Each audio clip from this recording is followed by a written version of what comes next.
Hello बच्चों, तो आज आपको पढ़ना है गोलीय लेंस से संबंधित कुछ परिभाषाएं। ठीक है, जैसे आपने दर्पण में पढ़ी थी ना, सेम मैज आपको लेंस में पढ़नी है। तो ये पहले मैं आपको उत्तल लेंस में बताऊंगी, फिर अवतल लेंस के लिए। ठीक है, तो ये आपका उत्तल लेंस है जैसे। ठीक है, तो ये देखो, आपको पता है चाहे उत्तल लेंस हो चाहे अवतल लेंस, दोनों क्या है, दोनों के जो पृष्ठ हैं गोलीय होते हैं, गोलीय पृष्ठों से मिलकर बने होते हैं, है ना। और ये गोलीय पृष्ठ क्या होते हैं, गोले का ही एक भाग होते हैं।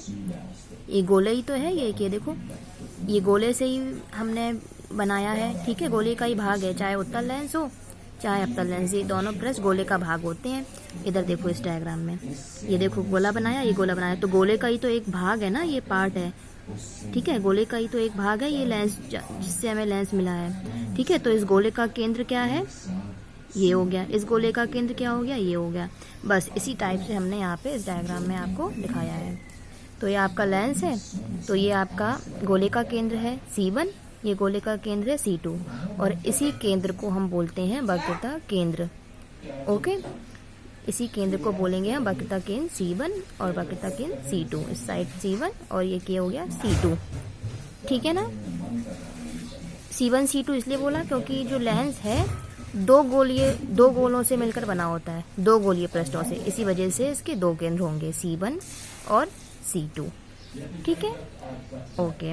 अच्छा, अब ये देखो मुख्य अक्ष दिख रही है इसमें। मुख्य अक्ष क्या होती है, इन्हीं गोलों के केंद्र से गुजरने वाली जो एक रेखा होती है, काल्पनिक रेखा, गोलों के केंद्र से जो गुजरती है उसको बोलते हैं हम मुख्य अक्ष। ठीक है, अच्छा, अब ये देखो, जितनी दूरी पर F1 है, जितनी दूरी पर C1 है ना, उतनी दूरी पर C2 है लेंस से। ठीक है, अच्छा, ये जो बीच में जो पॉइंट दिख रहा है ना आपको, ये जो बीचों बीच पॉइंट होता है लेंस का, उसको बोलते हैं प्रकाशिक केंद्र, और उसे O से प्रदर्शित करते हैं। ठीक है ना। अच्छा, अब ये देखो, F1 और F2 क्या है, F1 और F2 मुख्य फोकस है। जैसे दर्पण में मैंने बताया था, वैसे इसको हम मुख्य फोकस बोलेंगे। ठीक है, तो हमें ये मिलता कैसे है, वही है, अपवर्तन के बाद क्या होता है, अपवर्तन के बाद जो प्रकाश की किरणें होती हैं वो मुख्य अक्ष के किसी एक बिंदु पर मिलती हैं। तो जिस बिंदु पर मिलती हैं, ठीक है, अभिसरित होती हुई, उत्तल लेंस है तो अभिसरित होंगी, अवतल है तो अपसरित होंगी। तो जिस बिंदु पर मिलती है मुख्य अक्ष के, उसी बिंदु को हम बोलते हैं उत्तल लेंस का मुख्य फोकस। ठीक है, अवतल में है तो अवतल का मुख्य फोकस। और ठीक है, जिस टाइप से हमें यहाँ F1 मिलेगा उतनी ही दूरी पे हमें F2 मिल जाएगा।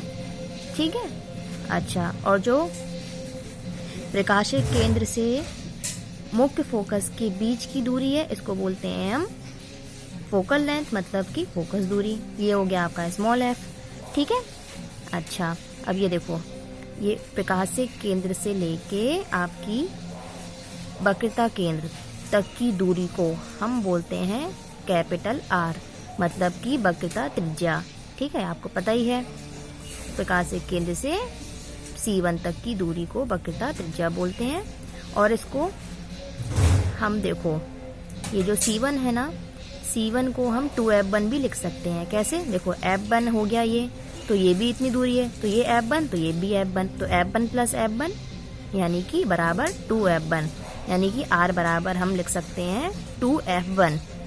ठीक है, जैसा कि हमने दर्पण में लिखा था, मतलब डबल हो जाती है ना दूरी ये, इसलिए R बराबर 2F1। C1 की जगह 2F1 भी लिख सकते थे हम। इसी टाइप से यहाँ पे 2F2 इसको लिख सकते हैं। जिस प्रकार से O से F2 की दूरी F है, वैसे ही O से F1 की दूरी भी F बोलेंगे हम। ठीक है, चाहे साइड हो चाहे साइड, सेम प्रोसेस है R और F के लिए। ठीक है, इसी टाइप से आपका ये देखो अवतल लेंस के लिए हो गया। ठीक है, ये प्रकाशिक केंद्र है, ये आपका मुख्य फोकस है। ठीक है, अपवर्तन के पश्चात अवतल लेंस से अब जो किरणें गुजरेंगी वो मुख्य अक्ष पर जिस बिंदु से मिलती हैं, जिस बिंदु पर, ठीक है, उसे हम मुख्य फोकस बोलते हैं। ठीक है, C1 को वही 2F1, इसको 2F2 लिख सकते हैं। ठीक है, ये स्मॉल f है, O से F तक की दूरी। ठीक है, ये R है, O से C1 तक की दूरी या C2 तक की, एक ही बात है। ठीक है ना, ये मैंने आपको बता ही दिया। ये मैंने डेफिनेशन लिखी है मुख्य अक्ष की, जो मैंने अभी आपको समझाई है। ठीक है, ये आपकी वक्रता केंद्र की परिभाषा है, T1 T2 से प्रदर्शित करते हैं। मैंने आपको समझा ही दिया है, बस आपको लिखना है कॉपी में। ठीक है, आप अपनी लैंग्वेज में भी लिख सकते हैं, आपको समझ में आया तो। ठीक है, प्रकाशिक केंद्र मैंने आपको बता ही दिया, केंद्रीय बिंदु होता है लेंस का। ठीक है, अच्छा हाँ, ये देखो मैंने एक चीज़ नहीं बताई, जो प्रकाशिक केंद्र होता है, अगर कोई भी किरण इस प्रकाशिक बिंदु से टच होके निकलेगी तो वो उसमें विचलन नहीं होगा। ठीक है, बिना विचलन के वो सीधी जाएगी, मतलब ऐसे जा रही है तो ऐसी जाएगी, ऐसी जा रही है तो ऐसी। इस बिंदु से गुजरने वाली किरणें, प्रकाशिक केंद्र से गुजरने वाली किरणें सीधी जाती हैं बिना विचलन के। ठीक है, विचलन नहीं होगा इसमें। ठीक है, अच्छा द्वारक क्या होता है? द्वारक नहीं बताया मैंने। द्वारक लेंस की वृत्ताकार रूपरेखा का प्रभावी व्यास या द्वारक कहलाता है। मतलब कि जो लेंस का व्यास है, मतलब लेंस की मोटाई कह लो, कितना पतला है कितना मोटा, जो ये बताता है लेंस की मोटाई, व्यास, तो इसको हम बोलते हैं लेंस का द्वारक। ठीक है, अच्छा लेंस का फोकस मैंने आपको बता ही दिया है। F1 F2 क्या होता है कि प्रकाशिक किरणें लेंस के अपवर्तन के बाद पश्चात मुख्य अक्ष के समांतर हो जाती हैं। ठीक है, तो पहले हम उत्तल लेंस के लिए देखते हैं। जब किरणें उत्तल लेंस से अपवर्तन के पश्चात मुख्य अक्ष पर एक बिंदु पर अपसरित होती हैं तो इसे हम मुख्य अक्ष कहते हैं। डायग्राम में देखो, अच्छा अलग से मैंने बताया है, ये शॉर्ट में आ सकता है कि उत्तल लेंस का मुख्य फोकस क्या होता है, अवतल लेंस का मुख्य फोकस क्या होता है, इस टाइप से शॉर्ट में आ सकता है। ठीक है, तो ये अलग से देख लो, पता ही है आपको। अपवर्तन के पश्चात मुख्य अक्ष पर प्रकाशिक किरणें जिस बिंदु पर अभिसरित हो जाती हैं, ठीक है, तो हम उसको क्या बोलते हैं? उत्तल लेंस का मुख्य फोकस। ठीक है, ये आपकी किरण जा रही है, ये जिस बिंदु पर मिली उसे हम मुख्य फोकस बोलेंगे। F2 इधर है, मतलब इधर मिली है तो ये F2 ही होगा, इतनी ही दूरी पर ये F1 मिल जाएगा, तो ये मुख्य अक्ष। ठीक है, और अवतल के लिए बिल्कुल सेम है, बस अभिसरित की जगह क्या होंगी, इसमें अपसरित होंगी। ठीक है, अभिसरित और अपसरित का मतलब तो पता ही है ना आपको। इसमें प्रकाशिक किरणें जो, मतलब इसमें अभिसरित में प्रकाशिक किरणें, मतलब उत्तल लेंस में देखो क्या होता है, हमें प्रकाश बड़ा हुआ दिखाई देता है, बढ़ जाता है। ठीक है, बढ़ाने के लिए हम उत्तल लेंस का प्रयोग करते हैं। ठीक है, और इसमें प्रकाश की किरणें जो है मात्रा वो घट जाती है, इस वजह से हम इसमें अपसरित का यूज़ करेंगे और इसमें अभिसरित का। ठीक है, तो बस सेम है, इसमें अपसरित का यूज़ करना है।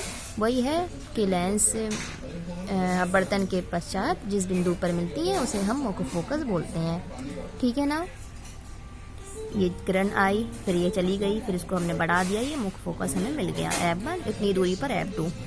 और ये बता ही दिया मैंने, OF2 तथा OF1 की दूरी को फोकस दूरी कहते हैं। ठीक है, स्मॉल f मैंने आपको पहले ही बता दिया था, ये फोकस OF2 और OF1 के बीच की दूरी। ठीक, तो ये आपको लिखना है। Okay, understand.